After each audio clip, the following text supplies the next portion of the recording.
For 40 years, Elon Musk carried a childhood promise to buy his mother her dream house by the sea. Now, as one of the world's richest men, he's finally fulfilled that promise. But when May Musk saw her multi-million-dollar dream home, her reaction left her billionaire son speechless. "Oh, Elon, you wonderful, brilliant boy.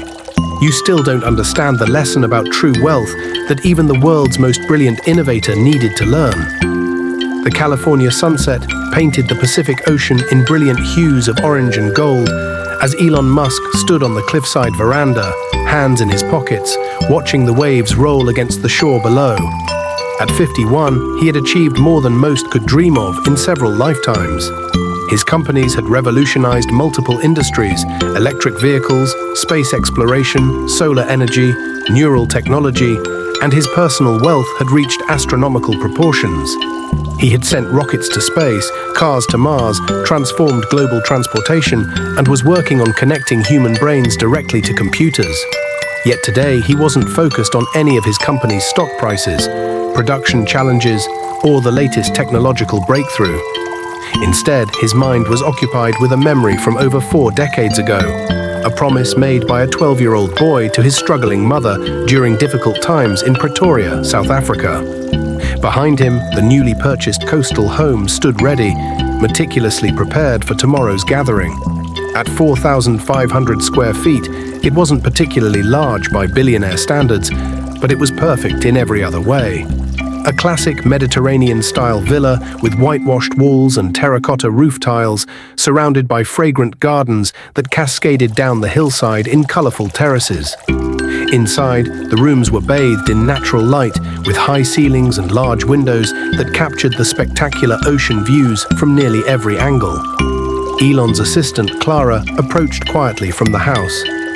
"Everything's ready for tomorrow, Mr. Musk. The caterers will arrive at 3 o'clock, and your family is confirmed for 5 o'clock." Elon nodded without turning from the view. "And my mother doesn't suspect anything?" "Not at all. She thinks it's just a family weekend at a rental property you're considering purchasing as a retreat." "Perfect. Thank you, Clara." As his assistant retreated to finish the final arrangements, Elon reflected on the long journey that had led to this moment. Not his well-documented business journey, but the more personal one that had begun in those challenging childhood years. May Musk had always been resilient. After her difficult divorce from Elon Musk, when Elon was 9 years old, she had worked 5 jobs simultaneously at times to keep the family afloat. As a dietitian, a model, and teaching modeling classes to make ends meet. Despite financial constraints, she had created a loving, intellectually stimulating environment for Elon and his siblings, Kimball and Tosca. Her unwavering belief in her children's potential had been a constant source of strength during turbulent times. Elon clearly remembered one evening when he was 12, sitting with his mother at their modest kitchen table in Pretoria. May had spread out the family photo album, a rare moment of relaxation in her otherwise hectic schedule. His fingers had traced over the images of family outings and celebrations, pausing at a photograph of his mother looking unusually carefree and happy. In the picture, May stood in front of a beautiful coastal home with flowering gardens visible behind her. Her smile was radiant, not the composed smile she offered to the camera during her modeling assignments, but a genuine expression of joy that reached her eyes. "When was this taken?" young Elon had asked. May's expression softened as she looked at the photograph. "That was during a weekend trip to the coast, when you were very little, before the divorce. We were walking along the shore, and I saw this beautiful house on the cliff. I must have been staring because the owner noticed and invited me to see the gardens." She touched the photograph gently. "It was so peaceful there, with the sound of the ocean and the scent of those flowers. For that brief moment, all my worries seemed so far away." "Is that your dream house?" Elon had asked, studying the partial view of the home visible in the background. May had laughed lightly. "I suppose it was, in a way, not because it was grand or expensive, but because it represented something permanent, a place of peace and beauty that would always be there, no matter what storms came." Something in her voice, a note of wistfulness she rarely allowed herself to show, had struck the boy deeply. In that moment, watching his mother gaze at the photograph, Elon had made a solemn declaration. "One day, I'm going to buy you that house, Mom. I promise." May had simply smiled and ruffled his hair affectionately. "That's sweet, darling, but you don't need to buy me a fancy house. Just be kind and work hard. That's all any mother really wants." But the promise had lodged itself firmly in young Elon's mind, becoming part of the tapestry of determination that would propel him forward through the coming years. Decades passed. Elon's journey took him from South Africa to Canada at age 17, driven by his desire to reach the United States and its greater economic opportunities. His mother and siblings followed shortly after, all making their own way in a new country. Through tremendous successes and occasional devastating setbacks, May had remained his most steadfast supporter, defending him during public controversies and privately celebrating his victories. As his wealth grew, Elon had certainly ensured his mother's financial security. May, meanwhile, had built her own impressive career, becoming a successful dietitian, author and model who would grace the covers of magazines well into her 70s. She had never asked for extravagance, living modestly despite her son's enormous wealth, focused instead on her work, her family, and using her platform to help others. It was during a rare, quiet evening at Elon's home in Austin, when May was visiting, that the childhood promise resurfaced in his mind. They had been looking through old family photographs that Mai had digitized, and suddenly, there it was, the same photograph of his mother standing in front of that coastal home, her face alight with that rare, carefree smile. "I remember this," Elon said, pointing to the screen. "You told me about this house when I was a kid." May nodded, her face softening at the memory. "The house with the garden by the sea. I still remember how the air smelled there, salt and jasmine mixed together. I promised I'd buy it for you someday," Elon recalled. May laughed. "You were always making grand plans, even then." She patted his hand affectionately. "And look what those plans have become. Rockets and electric cars instead of a house by the sea. I'd say that's a fair trade." The conversation moved on to other topics, but the memory of that promise lingered in Elon's mind. He had accomplished so many seemingly impossible things. Why had he never fulfilled this particular promise? The original house from the photograph might no longer exist, or might have changed beyond recognition over the decades. But surely he could find something that captured its essence, something that would give his mother that same sense of peace and security the original had represented. The next day, Elon contacted a discreet real estate specialist who dealt exclusively with exceptional properties. "I'm looking for something very specific," he explained. "A coastal home with extensive gardens, preferably on a cliff overlooking the ocean. Something elegant, but not ostentatious. Character is more important than size." The search had taken months. Elon rejected dozens of properties that were too modern, too grand, or too obviously the home of a billionaire. He wasn't looking for another trophy property. He wanted a home that would speak to his mother's sensibilities. Beautiful but practical. Peaceful but not isolated. Impressive but still welcoming. When he finally found the Mediterranean villa on the California coast, he had known immediately it was right. The gardens particularly convinced him. They had been lovingly tended by the same family for over 30 years, with winding paths, hidden benches, and an extraordinary diversity of flowers and aromatic plants. The previous owners, an elderly couple relocating closer to their grandchildren, had been delighted to learn their beloved home would continue to be appreciated rather than torn down and replaced with some modernist architectural statement. Elon had purchased it immediately, spending the subsequent 2 months making subtle improvements while preserving the home's character. The kitchen had been updated with state-of-the-art appliances that maintained the room's warm, traditional feel. The bathrooms had been gently modernized for comfort. Systems throughout the house had been upgraded with the latest sustainable technology. Solar panels discreetly integrated into the roof tiles, advanced water recycling for the gardens, and energy-efficient climate control that preserved the home's original architectural details. Most importantly, Elon had recreated elements from that long-ago photograph, working from the blurry background image to include specific varieties of flowering plants that had been visible behind his mother. The garden now featured the same jasmine and bougainvillea that had so captivated Mai decades before. Now, as the sun sank below the horizon and the automatic garden lights began to illuminate the winding paths, Elon felt an unusual nervousness. He had presented technological innovations to skeptical investors, launched revolutionary products before global audiences, and testified before hostile government committees. Yet the prospect of presenting this gift to his mother tomorrow filled him with an entirely different kind of anticipation. Would she remember the promise? Would she see in this house what he had tried to capture, not just luxury, but the sense of peace and permanence she had described all those years ago? Above all, would it make her happy? Elon shook his head slightly, smiling at his own uncharacteristic sentimentality. Tomorrow would provide the answers. For now, there were a few final details to attend to before everything would be perfect.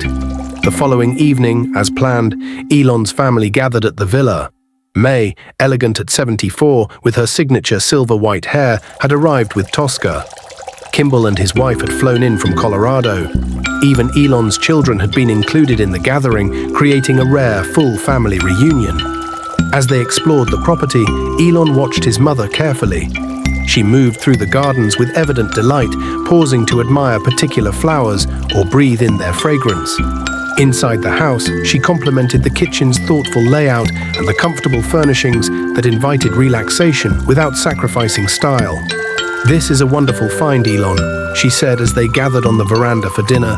"It has such character, not like those sterile modern mansions everyone seems to want these days. If you're thinking of buying it, I'd say it's a lovely retreat." Dinner was served as the sun began its descent toward the Pacific, a meal deliberately chosen to include May's favorites, prepared by a chef who had been instructed to keep the presentation elegant but unfussy, just as May preferred. The conversation flowed easily, filled with family stories, gentle teasing, and the comfortable shorthand of shared history. As dessert was served, a simple but perfect pavlova with fresh berries, Elon felt the weight of the small box in his pocket. The moment had arrived. "Mum," he said, interrupting a conversation about Tosca's latest film project, "I have something for you." The table quieted as Elon handed his mother the small, elegantly wrapped box.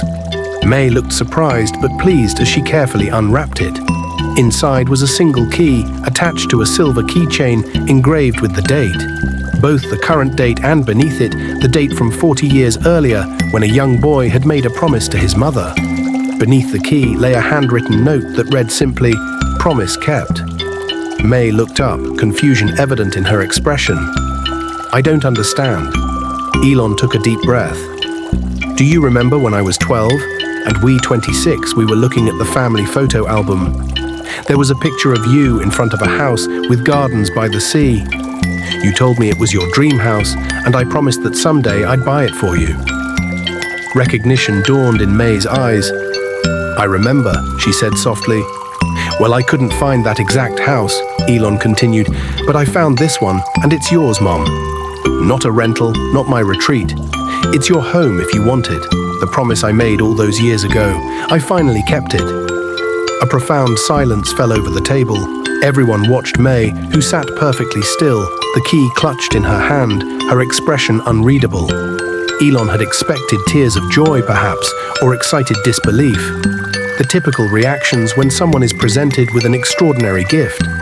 Instead, his mother looked around the beautiful home again, then back at her son, and slowly shook her head. "Oh, Elon," she said finally, her voice gentle but firm, "you wonderful, brilliant boy, you still don't understand." This was not the response anyone had anticipated. Elon felt a momentary flash of disappointment. Had he somehow missed the mark completely? Was the house wrong? Was the gesture unwelcome? May reached for her handbag and withdrew a small, leather-bound portfolio. From it, she carefully extracted the original photograph that had inspired the promise all those years ago. The one of her standing in front of what young Elon had called her dream house. "I was happy that day, not because of the house," she explained, looking at the faded image. "I was happy because a kind stranger welcomed us, showed us hospitality when we had so little. My dream was never about having a fancy house myself." She looked up at her son, her eyes filled with a complex mixture of love, pride, and something else. A mother's gentle wish to impart an important lesson. "My dream," May continued, reaching across the table to take Elon's hand, "was to raise children who would create homes where love and kindness lived, no matter the address. And you've done that." Your companies are building a better world. Your innovations are creating a better future. That's worth far more than any house." Elon stared at his mother, processing her words. Around the table, the rest of the family watched in respectful silence, aware they were witnessing an important moment between mother and son. "But the promise," Elon began, uncharacteristically at a loss for words. May smiled, squeezing his hand. "The promise you made was from a child who wanted to make his mother happy. And you have, Elon, not with houses or material things, but by becoming a man who's trying to make the world better. That's what truly makes me proud. Not what you can buy, but what you're building for humanity." A complex wave of emotions washed over Elon. Disappointment that his grand gesture hadn't quite hit the mark, but also a deeper understanding of his mother's values, which had shaped him more than he'd realized. Besides, May added with characteristic practicality, "At my age, do I really need 4,500 square feet to maintain? My apartment is perfectly adequate, and I can visit this beautiful place whenever I like." The tension around the table broke as everyone laughed, including Elon. It was so typically May to appreciate the gesture while gently redirecting it towards something more aligned with her actual needs and values. "Well," Elon said, recovering his composure, "what if this becomes the family home? A place where everyone can gather, where the grandchildren can spend summers, where you can stay whenever you want, for as long as you want, but without the burden of maintaining it year-round." May considered this compromise thoughtfully. "That would be lovely," she agreed. "A family home rather than just mine, a place where memories can be made." As the conversation shifted to practical discussions about how the house might serve as a gathering place for the extended family, Elon found himself contemplating his mother's reaction. She had seen through the material gift to recognize his underlying motivation, to make her happy, to provide security, to fulfill a promise, and had gently redirected him toward understanding what truly mattered to her. It was, he realized, exactly what she had done throughout his childhood. When he had become obsessed with computers, she had supported his interest, not by purchasing expensive equipment they couldn't afford, but by finding ways for him to access what he needed through community resources. When he had wanted to move to Canada as a teenager to pursue greater opportunities, she had supported his ambition while ensuring he understood the realities and responsibilities such a move entailed. Always, she had looked beyond the immediate desire to the underlying values and growth opportunities, gently guiding her children toward becoming thoughtful, purposeful adults. Later that evening, after the rest of the family had retired to their rooms, Elon and May sat alone on the veranda. The night was clear, the stars brilliantly visible above the darkened ocean, the garden lights creating pools of soft illumination along the winding paths below. "I'm sorry if I disappointed you with my reaction," May said, breaking the comfortable silence. "It's truly a magnificent gift." Elon shook his head. "You didn't disappoint me. You surprised me. But I should be used to that by now." May laughed softly. "I've had 74 years to practice being unpredictable." "You know," Elon said after another moment of silence, "most people think I'm driven by the desire to advance technology or amass wealth or even save humanity from itself." "And aren't you?" his mother asked. "Yes," he acknowledged, "but there's something else that's driven me since I was that 12-year-old making grandiose promises." He turned to look directly at her. "I wanted to make sure you never had to worry again. About money, about security, about the future. After everything you went through, all the sacrifices you made for us, I wanted to be able to give you anything you might want or need." May's expression softened. "Oh, Elon, I stopped worrying long ago, not because of your financial success, but because I watched all 3 of my children grow into capable, purposeful adults. That's what every parent truly wants." She paused, then added with her characteristic directness, "Though I won't pretend the financial security isn't appreciated." They both laughed, the momentary tension dissolving. "You know what this house reminds me of?" May said after a while, gazing out at the moonlit ocean. "What?" "That little rental in Durban where we stayed for 2 weeks that one summer. Do you remember? You and Kimball spent every day exploring the beach and coming home with pockets full of shells and stories." Elon nodded, the memory surfacing with surprising clarity. the house with the blue shutters. It wasn't anything special, objectively, May continued, but we were together, and for once, I wasn't working multiple jobs, and there were those 2 glorious weeks of just being a family without all the usual stresses. That's what made it special. She gestured toward the elegant villa around them. This place is obviously much grander, but it could hold the same kind of magic for our family now. A place for being together, making memories. In that moment, Elon understood what his mother had been trying to tell him earlier.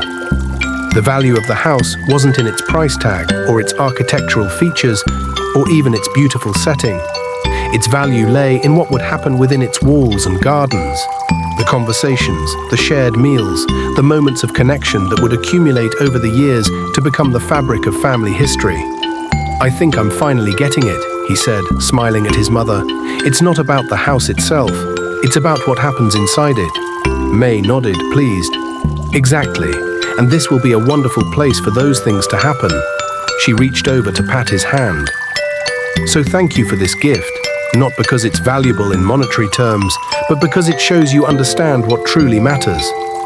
The next morning, Elon woke early and went for a walk through the gardens, his mind still processing the previous evening's unexpected turn. As he rounded a corner, he found his mother already seated on a stone bench overlooking the ocean, a cup of tea in her hands. "You're up early," he commented, joining her. "Old habits," she replied with a smile. "Besides, morning light in a garden is something special." She gestured toward the view. "I've been thinking about what to do with this place, and I'd like to open the gardens occasionally for charitable events," she said. "Women's shelters, children's programs, organizations that help families going through what we experienced when you were young." Elon nodded, unsurprised by his mother's instinct to share her good fortune. That sounds perfect. And perhaps most importantly, it would stand as a physical reminder of a profound truth that both mother and son had learned through their respective journeys. That our most meaningful dreams are rarely about physical places or material possessions, but about the human connections, values, and contributions that give life its deepest purpose.